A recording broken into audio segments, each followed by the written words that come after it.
Fala galera, eu sou o professor Anderson Magalhães, o seu professor de língua portuguesa e redação aqui no canal do YouTube. Essa é a aula 2 da parte de figuras de linguagem. Então é a aula 2. Nesta aula vamos falar então sobre as figuras de construção. Na aula 1 eu falei das figuras de som. Agora, na aula 2, eu vou falar das figuras de construção, ou figuras de sintaxe, também são conhecidas como figuras de sintaxe. Então, olho na tela e as figuras de construção. Pessoal, as figuras de construção, trocando em miúdos aí para você, do que se trata então as figuras de construção?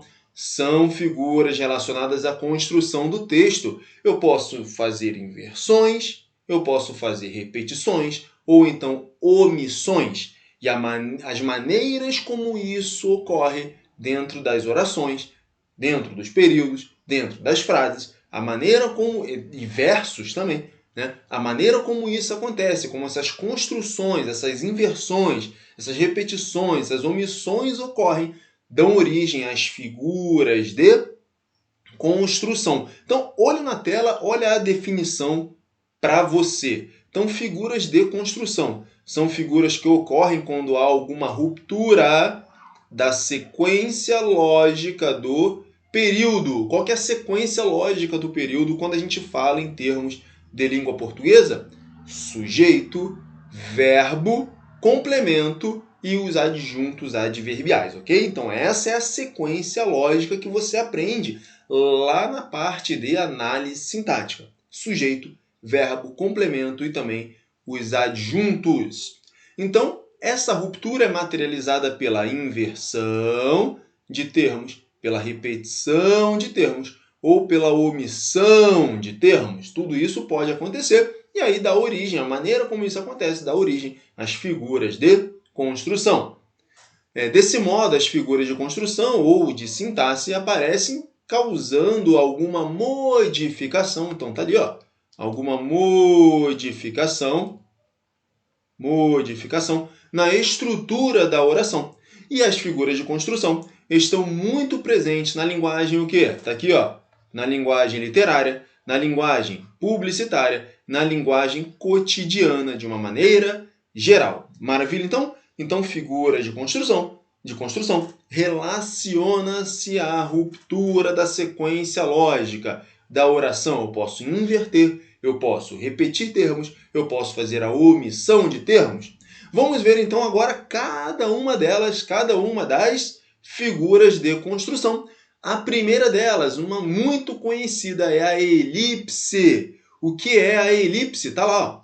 Elipse consiste na omissão intencional de um termo. Facilmente, aqui está o detalhe, ó, facilmente identificável pelo contexto. Então, tá lá. Então, o que é a elipse? É a omissão de um termo, porém, essa omissão desse termo, ela não prejudica, porque eu consigo facilmente identificar este termo pelo contexto. Olha ali, ó, olha o exemplo. Na sala, vírgula, apenas 4 ou 5 convidados. E aí existe a omissão ali do verbo havia. Olha só, na sala havia apenas 4 ou 5 convidados. Então, embora naquela frase eu não tenha colocado o verbo havia, ele é facilmente identificável pelo contexto. Então, o contexto me informa que há uma omissão de um termo ali. E esse termo sendo omitido, está ocorrendo, portanto, uma elipse. Então, a elipse é a omissão intencional de um termo facilmente identificável pelo contexto, beleza? E tá ali o exemplo bem estruturado para você, beleza? Próxima figura de construção é o zeugma. Zeugma, tá lá, consiste na omissão de um termo que já apareceu antes. Então, o zeugma é um termo, é a omissão de um termo. Então, o zeugma é a omissão de um termo, só que é um termo que já apareceu antes. Então, necessariamente, eu tenho que ter citado esse termo anteriormente, e aí depois a omissão dele, eu digo que é um zeugma. Então, a diferença da elipse para o zeugma é que no zeugma eu já citei o termo anteriormente, agora estou omitindo. Nesse caso, é zeugma. Olha ali, ó. Nem ele entende a nós, nem nós entendemos a ele. Perceba que o entendemos ele não está expresso. Se ele não está expresso, mas ele foi citado anteriormente, é um zeugma. Então, tá lá. Ó. O zeugma é a omissão de um termo que já apareceu antes. Nem ele entende a nós, ó, o verbo entende. Nem nós a ele. Está subentendido que é nem nós entendemos a ele. Só que essa omissão de um termo que já apareceu antes chama-se zeugma. Tranquilo? Beleza, então. Foram as duas primeiras aí, sem nenhuma dificuldade. Elipse, omissão intencional de um termo que você consegue identificar com facilidade. E o zeugma? O zeugma, você omite também, assim como na elipse. Só que você omite um termo que já foi citado anteriormente no seu texto. Beleza? Continuando, as figuras de construção. O polissíndeto é a repetição de conectivos. Isso aqui que é interessante. Ó. Polissíndeto é a repetição de conectivos na ligação entre elementos da frase ou do período. Olha ali, ó. E sob as ondas ritmadas, e sob as nuvens, e os ventos, e sob as pontes, e sob os túneis, e sob as labaredas, e sob o sarcasmo, e sob a gosma, e sob o vômito. Então, temos aqui a repetição de conectivo, do conectivo e, da conjunção e. Então, essa repetição de conectivos chama-se polissíndeto. Polissíndeto. Poli, vários, síndetos, conectivos, vários conectivos. Observação, a ausência de conectivos, pessoal, a ausência chama-se assíndeto.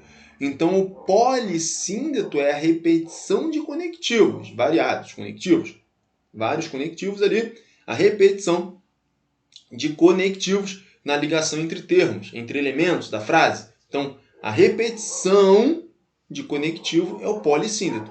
A ausência de conectivos é assíndeto. Assíndeto. Beleza, galera? Continuando, então, as figuras de construção. Então, a inversão. A inversão consiste na mudança da ordem natural dos termos da frase, pessoal. Então, na inversão, eu vou inverter a lógica sujeito, verbo, complemento. Então, eu faço uma inversão, como o nome está dizendo. Algum desses termos sai do lugar e aí eu chamo de inversão. Então, inversão. Então, olha lá o exemplo. Ouviram do Ipiranga as margens plácidas de um povo heróico, brado retumbante. Olha só que interessante isso aqui. Nessa oração, que é o hino nacional lá, as primeiras estrofes, a primeira estrofe, né, do hino nacional, nós temos aqui que o sujeito é as margens plácidas do Ipiranga. Então, o sujeito é, se eu colocar na ordem direta, isso fica as margens plácidas do Ipiranga ouviram o brado retumbante de um povo heróico. Então, houve uma inversão. E essa inversão, portanto, é uma figura de construção.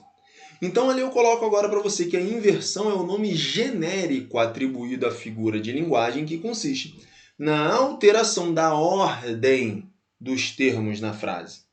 E aí, conforme o grau de inversão, nós temos o hipérbato, a anástrofe e a síntese. Pessoal, o hipérbato é a inversão mais branda, a anástrofe é uma inversão um pouco mais radical e a síntese é uma inversão bem extrema, que pode, inclusive, prejudicar a compreensão da frase. Então, o que nós temos aqui? O que nós temos? Inversão é o nome genérico. Inversão é o nome genérico. Os tipos de inversão. Eu posso ter hipérbato, eu posso ter anástrofe e eu posso ter síntese. O hipérbato é a inversão, tá lá na tela, olho na tela, é a inversão da ordem direta, tá? Tá lá. Tão fadigada, vinhas e tão cansada. Eu posso colocar isso na ordem direta. Ficaria o quê? Vinhas, tão fadigada e tão cansada. Então, o verbo indo lá para o início, tu vinhas, tão fadigada e tão cansada. Essa seria a ordem direta. Vinhas, tão fadigada e tão cansada. O que eu fiz? Eu peguei ali o vinhas, que é o verbo, e joguei lá no meio. Isso é um hipérbato, ou seja, houve uma inversão aí. Porque o verbo é para vir no começo. Sujeito, depois o verbo. Beleza? Tranquilo? Tranquilo, então. O hipérbato é uma inversão da ordem direta. Uma inversão da ordem direta. A anástrofe é uma inversão mais radical. Olha na tela. Da pátria formosa, distante e saudoso. Como é que seria na ordem direta? Distante e saudoso da pátria formosa. Então, distante e saudoso da pátria formosa. Você vê aí que na anástrofe você já tem uma inversão já um pouco mais acentuada, ali, em termos até de fazer a leitura, já é um pouco mais difícil para você ter um entendimento ali. Na síntese, olha a síntese agora, é a inversão extrema, que prejudica, inclusive, a compreensão da frase. Vamos ler aquele exemplo ali de síntese. Tu, de amante, o teu fim has encontrado. Olha só, inverteu tudo e eu não entendi nada. Então é a síntese. Na ordem direta seria o quê? Olha, botei na ordem direta para você. Tu has encontrado o teu fim de amante. Beleza? Tranquilo, então. Então a inversão é a mudança da ordem natural, ok? Ok. Dependendo do grau de alteração, eu tenho, então, hipérbato, ou anástrofe, ou a síntese. Ok, pessoal? Tranquilo, então. Essa foi a parte de inversão.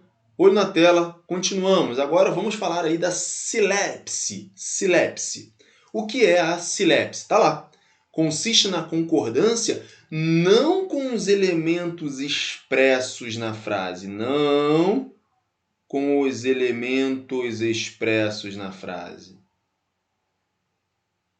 mas com aqueles subentendidos. Então, pessoal, a silepse é uma concordância nas ideias. Eu concordo com a ideia. Silepse é concordância com a ideia. A silepse pode ser, pessoal, de gênero, de número ou de pessoa. Está lá na tela para você. A silepse, então, é uma concordância de ideia. Concordância de ideia. Pode ser a silepse de gênero, de número ou de pessoa. Está ali na tela, bem estruturado aí para você, pessoal. O que é a silepse de gênero? Então, veja o exemplo. Vossa Majestade está preocupado. Veja que o preocupado, o adjetivo preocupado, concorda com o sexo masculino da autoridade. Perfeito? Então, Vossa Majestade ali eu estou me referindo ao rei e não à rainha. Então, estou me referindo ao rei. Portanto, Vossa Majestade está preocupado. Vossa Majestade está preocupado. Vossa Excelência é pouco conhecido. Eu posso estar me referindo, por exemplo, a um ministro, né? Então, se for um homem, eu não vou concordar com o gênero ali do pronome. Vossa Excelência está no feminino. Mas se eu sei que a autoridade é homem, então Vossa Excelência é pouco conhecido. Então a silepse de gênero aí, ó. Tá aí a silepse de gênero para você bem estruturado aqui. A silepse de gênero. Então eu concordo não com o pronome. O pronome está no feminino. Veja no exemplo. O pronome está no feminino. Mas eu vou concordar com a ideia. Se eu estou falando com um homem, vai ser preocupado. Vai ser conhecido. Ok? Tranquilo? Beleza? Então tá aí bem estruturado para você. É a silepse de número, pessoal. Silepse de número, olha lá. Ó. Os sertões conta a guerra dos canudos. Os sertões, pessoal. Aqui eu tenho subentendido aqui a palavra obra. Eu tenho subentendido aqui a palavra obra. A obra Os Sertões conta a Guerra dos Canudos. Pode ver por que é silepse de número. Por que é silepse de número? Porque Os Sertões está no plural, mas o verbo conta está no singular. O verbo conta aqui, ó, está no singular. Por isso que é uma silepse de número. Aqui está no plural. Plural. Mas o verbo está no singular, porque está subentendida a palavra obra. A obra Os Sertões conta a Guerra dos Canudos, beleza? E a silepse de pessoa. Pessoal, na silepse de pessoa, você vai ali ocorrer uma concordância com a pessoa. Então, a concordância com a pessoa. Olha o exemplo. O que me parece inexplicável é que os brasileiros, daí eu me incluo nos brasileiros, é que os brasileiros persistamos, ó, nós persistamos em comer essa coisinha verde e mole que se derrete na boca. Então, veja bem, a construção estaria se encaminhando para o que me parece inexplicável é que os brasileiros persistem, né? Persistem. Então, seria o quê? Eles persistem, mas como eu me incluí, então é nós. Então, persistamos nós. Silepse de pessoa está concordando com a ideia de que eu me incluí nesse meio. Eu me incluí entre os brasileiros. Beleza? Então, silepse é a concordância da ideia. Pode ser silepse de gênero, pode ser silepse de número, pode ser silepse de pessoa. Tá aí tudo no quadro aí, no slide, bem estruturado para você, galera. Beleza? Tranquilo, a gente faz com bastante cuidado, com bastante capricho aí, para ficar uma tela bem bonita. Se você quiser anotar, para você fazer as suas anotações, né, aí no seu caderno. Por isso que a gente traz aqui tudo bem estruturadinho, bem bonitinho, colorido, para você estudar aí de forma gratuita, sem pagar nada e poder ter um bom ensino, uma boa qualidade de conteúdo. Beleza, galera? Vamos falar agora do anacoluto. O anacoluto consiste em deixar um termo solto na frase. Então aqui, ó, deixar um termo solto na frase. Muitas vezes inicia-se uma determinada construção sintática e depois se opta por outra. Então, anacoluto é o termo solto na frase, termo solto. Mas esse termo solto de forma que não prejudique o entendimento. Ele até faz parte do sentido ali da oração, da frase, do período. Ele até faz parte ali do contexto. Mas ele ficou solto, ele ficou vago no sentido sintático. Tudo bem? Então, olha ali, ó. Olha, eu, até de longe, com os olhos fechados, o Senhor não me engana. Quer ver? Tira só aqui, ó. Olha eu. Você pode escrever, ó, até de longe, com os olhos fechados, o Senhor não me engana. Então esse eu ali, ele ficou solto na oração. Ele ficou solto na frase. Eu ia fazer a construção com o eu, mas depois eu joguei a construção para o me, né? Para mim, o Senhor não me engana a mim. Então aquele eu ali ficou solto na oração, ficou solto aí no nosso período. Então esse é o anacoluto. Pleonasmo, pessoal. O que é o pleonasmo? Consiste na redundância, mas tem uma finalidade, cuja finalidade é reforçar a mensagem. Então lembre-se, nem todo pleonasmo é vicioso. Existe o pleonasmo com a intenção de ser redundante, ou seja, para reforçar uma mensagem, beleza? Tá aqui tudo bem estruturadinho para você, galera. Esse conteúdo sempre aqui é feito com muito amor, muito carinho, para que você tenha aí um conteúdo de qualidade, de excelência, para que você possa estudar e possa fazer as suas anotações, tranquilo? Então, olha ali o exemplo de pleonasmo. Errir meu riso e derramar meu pranto. Ali é pranto, tá bom, pessoal? Pranto é o choro, tá bom? Errir meu riso e derramar meu pranto, Vinícius de Moraes. Então, rir meu riso, tá vendo? Ó? Então, eu fiz um pleonasmo, né? O Vinícius fez o pleonasmo ali com a finalidade de reforço da mensagem, beleza? E aí, só quando é repetição desnecessária, subir para cima, entrar para dentro, aí teremos, nesse caso, o pleonasmo vicioso, tudo bem? Tranquilo então, galera? Espero que estejam aí conseguindo pegar legal. Tira o print aí, faça suas anotações, eu gosto muito de anotar no caderno. Faça anotações aí e aqui nós fazemos o conteúdo para você ter muita qualidade no seu estudo. Tudo coloridinho, bem bonitinho, olha aí o quadro. Pessoal, as últimas duas figuras de construção agora. Anáfora. O que é anáfora? É a repetição de uma mesma palavra no início de versos ou frases. Olha lá, ó. Então a repetição, então aqui, ó, anáfora é repetição de uma mesma palavra no início de versos ou frases. Está lá, ó. Olha a voz que me resta. Olha a veia que salta. Olha a gota que falta. Então, eu tenho ali a repetição do verbo olha. Então, a repetição sempre no início de verso ou de frase. Repetição no início sempre de uma mesma palavra. Chama-se anáfora. Anáfora.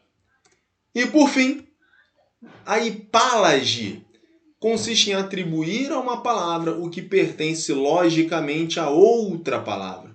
Então, o que pertence logicamente a outra palavra da mesma frase. Então, na hipálage, pessoal, na hipálage eu tenho ali uma frase e eu vou atribuir a uma palavra aquilo que deveria ser atribuído a outra. Beleza? Isso é hipálage. Olha ali o exemplo para você. Ao som do mar e a luz do céu profundo. Então aqui, ó, o profundo ele está determinando o céu. Porém, sabemos que profundo deveria ser o mar. Profundo deveria ser o mar. Então aqui, pela lógica, o que é profundo é o mar. O que é profundo é o mar. Mas essa palavra profundo está delimitando o céu, está determinando o céu profundo. Então, o adjetivo profundo, pela lógica dos fatos, ele refere-se a mar e não a céu. Obviamente, o que é profundo é o mar profundo. Mas na oração, ali no hino nacional, o profundo está se referindo a céu. Portanto, temos aqui uma hipálage, um adjetivo se referindo a um outro que não aquele deveria se referir pela lógica. Pela lógica, profundo deveria se referir a mar e não a céu. Quando isso acontece, nós temos uma hipálage. Beleza, galera? Então, espero que tenha compreendido, espero que tenha entendido essa aula. Se você não entendeu algo, volta o vídeo. Nós vamos aí para frente também fazer aulas aí, gravar aulas de exercícios para que você tenha aí uma fixação maior. São várias as figuras. E aí nossa conversa ela termina por hora, as figuras de construção. Mas voltamos na aula 3 das figuras de linguagem. Então, a gente encerra aqui, mas nosso papo sobre figuras de linguagem continua. Um grande abraço, até a próxima. Tchau, tchau!